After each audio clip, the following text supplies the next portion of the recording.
Всем привет! Вы на канале Illumination. Сегодня я расскажу вам, как играть в белку. Белка — это карточная игра на взятки с очками Караганды и других городов Казахстана. Для игры нужна колода из 32 или 28 карт. Я буду использовать первую колоду.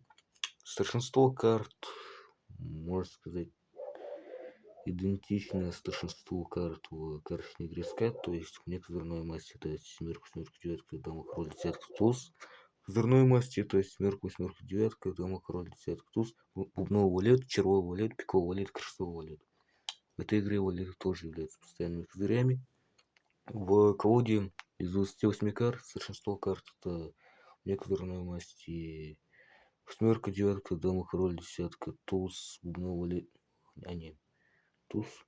В козырной масти это восьмерка, девятка, дама, король, десятка, туз, бубновый валет, червовый валет, пиковый валет и крестовый валет. В белку всегда играет две команды, состоящие из двух игроков. Максимальное количество это 4. Итак, цель игры набрать 12 очков в партии, состоящей из нескольких раундов. Команда может выиграть, если наберет 120 очков в одном раунде. Это, кстати, максимальное количество очков, которые можно получить в раунде. Так, раздача. Раздающий, короче, его выбирают в начале игры противники. Можно жеребьевкой, можно по-другому. Он раздает каждому игроку 8 карт, одной картой за раз.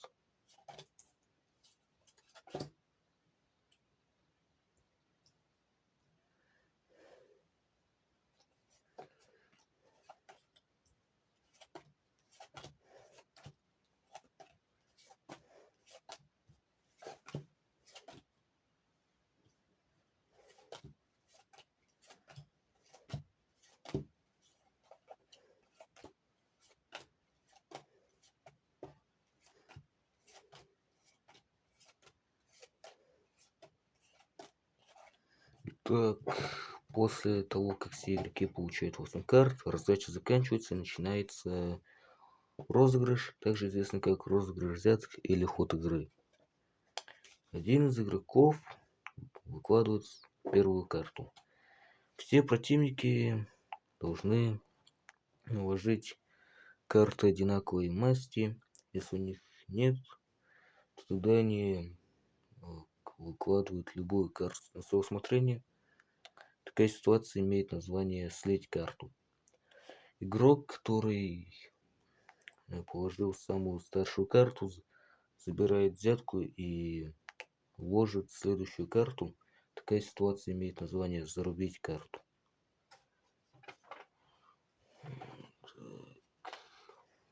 И еще, козырь. Первый козырь это всегда трефы. Потом во втором раунде напарник прошлого владельца валета трефы, то есть игрок напротив, в этом случае он короче объявляет козырную масть пики. В третьем раунде игрок слева, в этом случае Димон, объявляет козырную масть бубны. Ну и наконец в четвертом раунде игрок справа, то есть кошка объявляет козырную масть червы. Тут бубны червь. И после этого повторяется вот этот процесс объявления козырей. Итак, после того, как у всех игроков заканчиваются карты, розыгрыш заканчивается, начинается подсчет очков. Очки в этой игре называются глазами. Это что я буду говорить Я иногда буду говорить глазами вместо очков, но надеюсь, меня правильно будете понимать. Команда получит 1 глаз, если наберет хотя бы 61 очко. Команда получит 2 глаза, если наберет хотя бы 91 очко. Команда получит 1 глаз, если у противника будет крестовый валет. Если обе команды, две, набрали хотя бы 60 очков, это, кстати, такая ситуация имеет название яйцам, они получат плюс 4 очка или нужное количество в следующем раунде, то есть плюс 4 добавляется не вообще, скажем так, в очки, которые заработали за раунд, а вообще в очки, которые прибавляются до 12, чтобы победить. Так что да. Ну и умножим количество, там, скажем так, например, набрали 60, потом в следующем набрали 60, сейчас умножить на 60 равно 120, значит 120 получится. Так,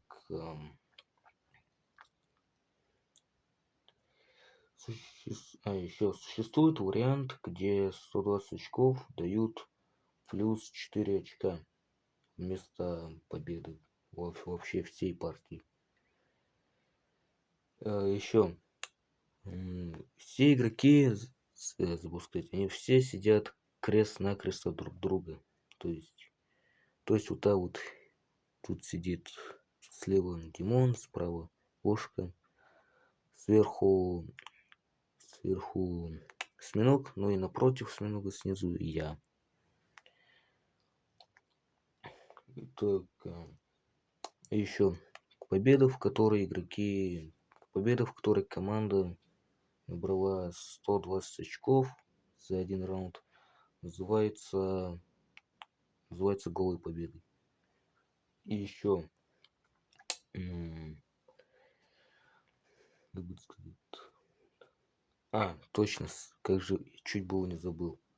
Стоимость карт в очках, так, 7, 8, 9 очков не дают.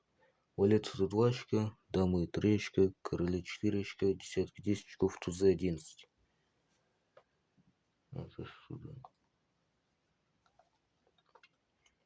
Так, игра заканчивается,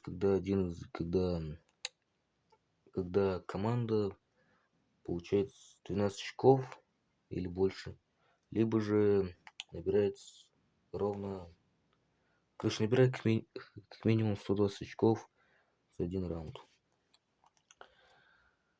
Так,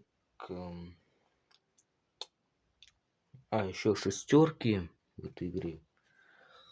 Вы можете подумать, что их вообще в игре нет, они не используются, но на самом деле это, конечно, не обязательно, но их можно использовать как табло, которое показывает, скажем так,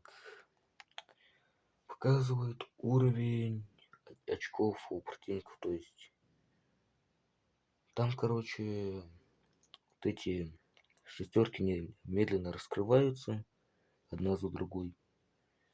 И это показывает то, насколько близко к завершению, насколько близко к победе находится команда. Сюда. Итак, думаю, я вам рассказал все про эту игру.